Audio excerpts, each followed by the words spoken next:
Kita sekarang berada di dalam satu segmen. Segmennya ialah segmen Cinta Keluarga. Impian Bahagia. Aku sudah lawa. Jadi, lawa sudah tu. Cinta Keluarga, Impian Bahagia. Tetapi kita fokuskan topik pada hari ini mengenai tindak balas emosi selepas diagnosis autism berhibah. Iaitu berhibah. Kadang-kadang apabila kita ni mendengar bahawa bukan saja mungkin anak-anak kita ni atau orang yang kita ketahui. Jadi kita ni terasa macam macam mana ni macam mana akan menghadapi kenyataan ini. Banyak di antara kita ni Indah dapat menerima kenyataan. Itu yang sebenarnya yang first respon kadang-kadang yang terjadi. Jadi macam mana untuk kita ni mengubah perasaan ini, mengawal perasaan ini dan juga mengetahui bahawa ini bukan satu bala dalam tanda kutip, tetapi ini merupakan satu anugerah. Okey. Macam perkataan itu. Perkataan itu kan macam mana? Berat. Tapi okey. Kita kenalkan dulu siapa. Benar. Kita ni Tanai Keberatan ni bersama dengan konsultan clinical psychologist iaitu Yang Mulia Pangeran Hartini binti Pangeran Haji Tahir. Assalamualaikum Pangeran. Waalaikumsalam Fakrul. Dan juga betul. Ya Allah. Actually I miss you guys so much. I miss you too Pangeran. Lama dah jumpa sama Fakrul sama Atul lah. Memang lama. Ani berjumpa lagi balik. Berjumpa lagi. Jadi yang tadi tanyakan. Sudah tadi kena beritahu masa make up kan. Pengacaranya Fakrul sama Atul. I said oh my god Fakrul terlagi. Banyak tanya ni. Dah ada banyak yang ditanya. Apa-apa pun yang ada disediakan saja ni. Okey. Dan kita juga bersama dengan Awangku Izhan Fayad bin Pangeran Haji Muhammad Hasrin. Assalamualaikum. Waalaikumsalam Tuan. Yes. Okey hari ini. Okey alhamdulillah. Tetapi I'm gonna try to answer the questions in English. Boleh? Anything. Okay, thank you so much Tuan. Okey. Jadi kita tanyakan dulu kepada pangerannya. Mungkin pangeran boleh mengongsikan mengenai dengan topik perbincangan kita pada hari ini sangat-sangat yang menarik. Deep juga.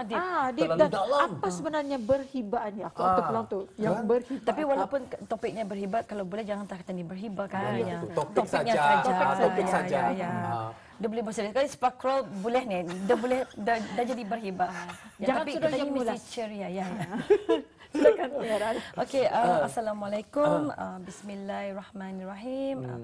So, I'm seriously, I'm so excited to berjumpa lagi dengan Fakrul sama Atul. Balik-balik kami cari mana si Fakrul ni. Pasal mencirikan. Saya ada di sini. Ya, alhamdulillah. Sekarang di sini. Okay, anyways, today's topic katanya akan membincangkan pasal emotional response after a diagnosis of autism. So, ataupun dipanggil grieving atau bahasa Melayunya berhibah. Jarang kita ni menggunakan perkataan berhibahnya. Tapi I think bersedih boleh jual ya. So, sedih yang terlalu dalam agaknya. Terlalu dalam. I think Fakrul lagi memahami perkataan ini. Dari lagu-lagu yang Fakrul nyanyikan. Macam meratap nasib macam tu. So anyways, I think the reason why I want to talk about it, saya akan membincangkan perkara ini pasal dari minggu-minggu lepas kami ada membincangkan pasal autism juga. And then kebetulan bulan April 2 April 2021 adalah hari kesedaran autisme sedunia. So bagus juga kita ni membincangkan pasal autisme. Ya. So another thing is kenapa saya akan membincangkan pasal berhibah ni ataupun grieving disebabkan kebanyakannya ibu bapa ataupun ahli keluarga yang mana anak mereka yang mana mereka diberitahu yang anak mereka didiagnos dengan autisme, kebanyakan ibu bapa tidak mengetahui ataupun peka ataupun macam not aware the emotional reaction or response that they're going through. So dia berang tahu yang berang ni grieving. Pasalnya kalau dikirakan grieving ni untuk bagi orang yang kematian ahli keluarga, ya kehilangan apalah. So tapi dia berang tahu. So I think it's very important we talk about this lah today. So kalau pengiran kan Atul dan juga tetamu kita ni biasanya kadang-kadang apabila kita ni memperkatakan tentang grieving ni ada biasanya macam-macam stages macam-macam peringkat. Itu kalau kita ni kehilangan seorang yang kita ni kasihi ataupun ibu bapa kah ataupun suami isteri kah dan sebagainya. Tetapi ini seperti yang dikatakan pengiran tadi, kehilangan sesuatu yang tapi masih ada orangnya. tetapi kehilangan sesuatu yang Kenapa ya? Kenapa? Dan juga apa proses-prosesnya? Kita simpan tu skrip ni. Mudah dapat ditanya. Itu tu kan, si Fakro mana bertanya skrip ni. Tapi tak apa. Okay. Memang saya sudah buat homework. Lebih benar Fakro ya.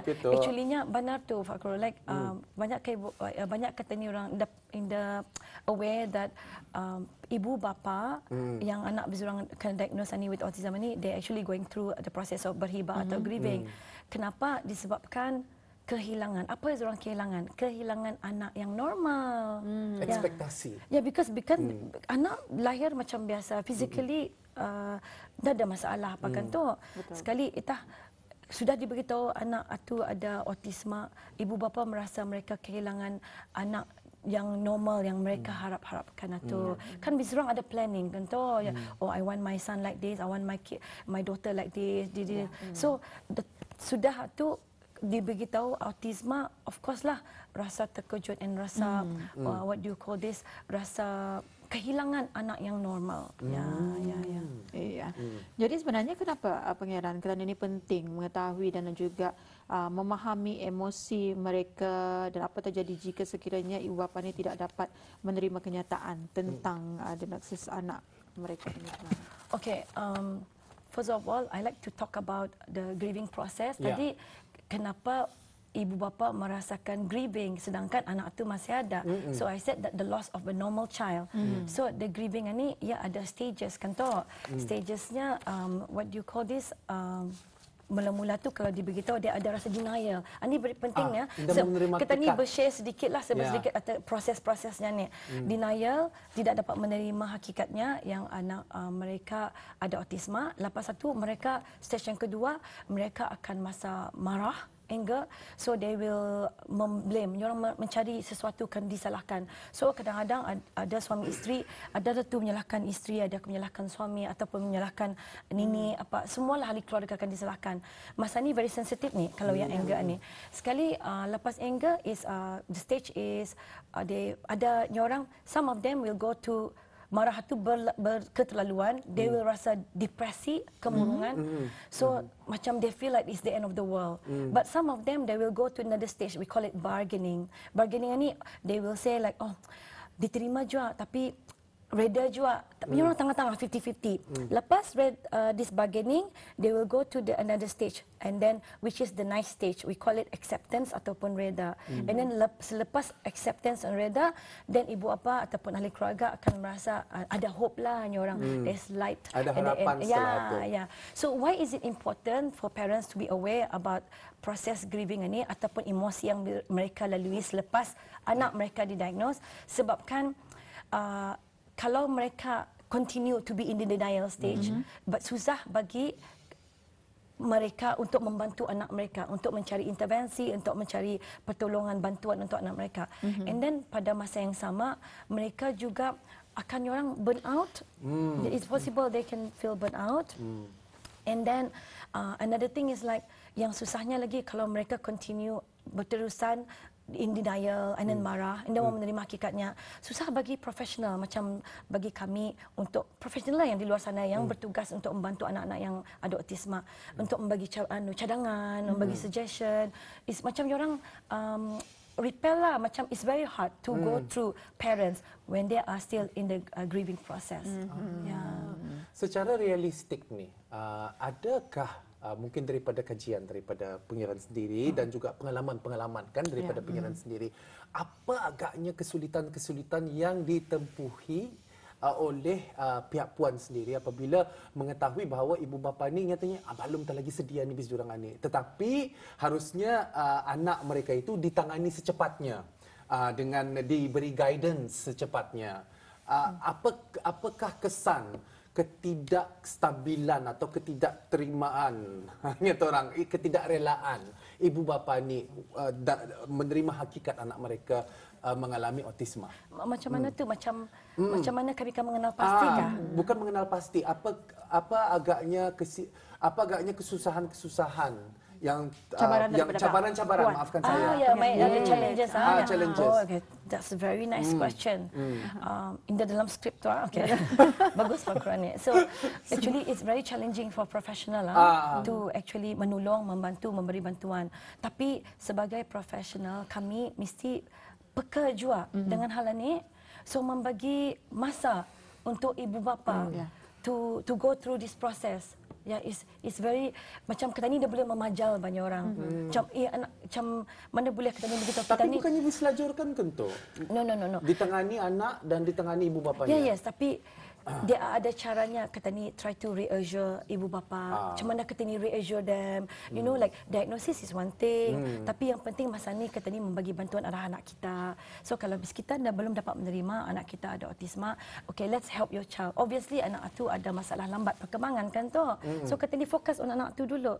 Yeah. So lama-lama ibu bapa dalam proses memberi bantuan kepada anak ni, and pada masa yang sama profesional akan memberi bantuan. You know, like keep on reassuring, keep on membagi support. You know, it's understandable bah bila orang going through this process, and it's okay for them. It's healthy actually. Grieving is a healthy process.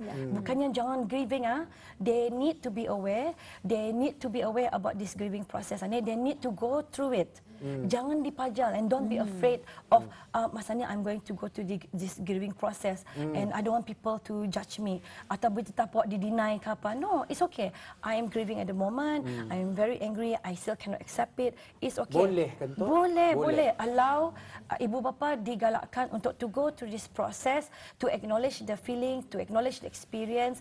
Jangan di-deny it. And then setiap individu grieving process is different. Mana ada memberitahu dalam buku mesti grieving dalam masa 1 jam, 2 jam, 1 hari, 2. No. Some people grieve some 10 minit. Some people grieve maybe takes about 10 years. And then it's okay. Hanya ibu bapa mesti peka. Kalau mengambil masa lama, yang siapa yang terjejas. Betul. Yang terjejas anak mereka kan tu. Ya, no emosi tu pula. Dan hari ini juga pengiran ada membawa tetamu iaitu Awangku Ishan. Jadi bagaimana nih? Pertanyaan-pertanyaan. Ya, harapkan si Fakrul itu yang bertanya. Bukan. Jadi mungkin sahaja tentang your acceptance of your diagnosis. Macam mana ni? The acceptance of autisma. Macam mana? I mean, Bismillahirrahmanirrahim. How do you perceive it? Yes. Okay, Bismillahirrahmanirrahim.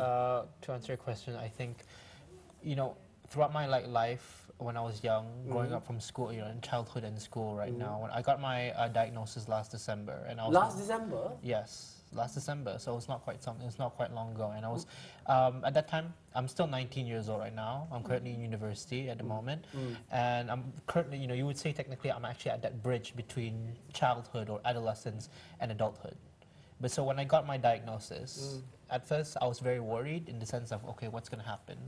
It's you know. But at the same time, you know, I look back, you know, looking back at my childhood, I've already been through secondary school. I've already been through sixth form. I've been through everything, Sudah. And it's a matter of just simply knowing myself even more. Okay. And despite knowing the fact that yes, I have I have autism, I have some sort of, I'm considered factually different from my peers and the people within the community and all that. More or less, it's actually a potential blessing. It is. It is. To me, it is more of a chance for you to be more self-aware. Exactly. And some people are robbed of that opportunity. Kadang-kadang ada orang sudah umurnya 30 baru tekan sadarkan dirinya, sudah umur 40 baru tekan sadarkan dirinya. Yeah, but the thing is, for me, just pakurannya ada ADHD kan? ada sedikit. For me, when you are clinically diagnosed with this, I think this is something formal and something like physically there for you to realize, oh, I must be more self-aware now. Kebanyakan orang-orang lain are robbed out of that opportunity. Exactly, that's very true because I remember how my mom, she always told me that if you want to be a very good leader, you need to start with being self-aware. Yeah. And knowing that I actually have I have autism allows me to find ways to actually say how can I actually contribute to society, because throughout my life I've always enjoyed working for the community. I was a member of the Brunei Gavel Club. I'm currently a mentor under Youth Professional Network. And knowing that I'm actually under this, and knowing the fact that I have autism allows me to say, hey, what can I do to actually find ways to help other people. Yang mengherankan saya, maafkan saya lagi sekali ya. Mungkin kebanyakan penonton Ketani kan tahu. Biasanya autisme ni dikenal pasti seawal usia. Jadi macam mana boleh 19 tahun baru tak ada? Saya sendiri boleh 40 tahun baru tadi Barangkali orang bertanya, what do you call it? I was actually asking myself. Yes, mungkin. Nanti mendiagnose sleeper sekarang, contact dengan little bosses. Tapi barangkali, what do you call this? I was also in denial, tapi actually memang ia ni membesarkan kerja ni indah senangnya. So a lot of challenges. Dia memang sudah dari awal mothernya juga seorang psikologis kan toh. So memang dari awal sudah nampak ciri-ciri ni. Macam minatnya berbeza. Anak pertama terlagi, so I didn't know that it's normal or atypical. So in the typicalnya orang kan. So sekali tapi I did actually discuss with my what do you call this, with my friends. Tapi biasalah bekerja dengan profesi ni memanglah kena beritahu andangnya kau ni boori gitu kan. Betul. Boori Ke bawah. So, anyways, tapi as a clinical psychologist and then as a mom, I mean it's an advantage for me. I did my research, I did my study. Every phase I have to do my research, macam mana akan menangannya because stress kan toh. So every day every phase atau developmental milestone atau I need to do research. Macam mana caranya? I need another one. But I don't deny it. Indah saya menafikan memang banyak mencabar. And then the reason why ia kena diagnosa ni pasalnya ia yang meminta sendiri. Ia minta sendiri because ia kan belayar ke UK. So macam there are certain things that dia masih lagi baginya macam struggling lah. Especially I think antaranya apa? Can you please share what are the things that anxiety of traveling? What kind of challenges you encounter? I think the biggest challenges I would actually face is mostly finding friends. It's very tough because especially when throughout my secondary school, it was really hard to find genuine friends who would care about you and would guide you to become a better person. Often, when it comes to having these traits of autism, it's easy for people to be scared of you. Somehow you are very interesting. Sangat susah untuk. Okay, let me tell you the challenges that he has had last time. No, it's okay. The challenges he is very interesting. A lot of adults find him very interesting. He's very interesting because his interest is not the same with orang umurnya ba. Masa 7 tahun sudah minat pasal Barack Obama kan. So but nothing wrong with that. There's nothing wrong, but ia yang jadi kind of like feel lonely because tidak ada orang mau berkawan kan toh. Because interestnya totally diverse. Dia orang ada dive. Orang lain masa tu sibuk masih bermain melihat kartun apa. Ia sibuk melihat dokumentari. So kata ni iski sebagai indong maybe iski pandai macam tu kan orang boleh iski tapi yang you gonna man kata ni iski tapi yang suffer siapa so he's gone through a lot of challenges so but then the support from family and then the understanding is very important and then I think the support from family to continuously support and then keep on encouraging him. I will not deny that he gone through a lot, depression, and there some time post ada, excuse me, if I can share, like sometimes ada macam teenager ada suicide notes on Instagram, impulsivity, he went through a lot, but as ia macam mencecah dewasa, this is what we want to tell parents out there, dewasa, they're like autism is like any other individuals, individuals like any other people. So as mereka mencecah umur dewasa, the awareness is becoming more. So they will be able to control apa yang macam ada macam apa quirk kah macam quirks yang macam orang keganjalan. Ada keganjilannya ni tapi he is okay with it macam orang ketawa sendiri and then pacing it's okay. I keep on telling him you need to own it and it's okay to be different. That's true. It's okay to be different. So ada yang mengatakan Albert Einstein merupakan seorang autistik. Kalau dulu. Maybe Steve Jobs. Sebenarnya those people who are successful are having ada autism.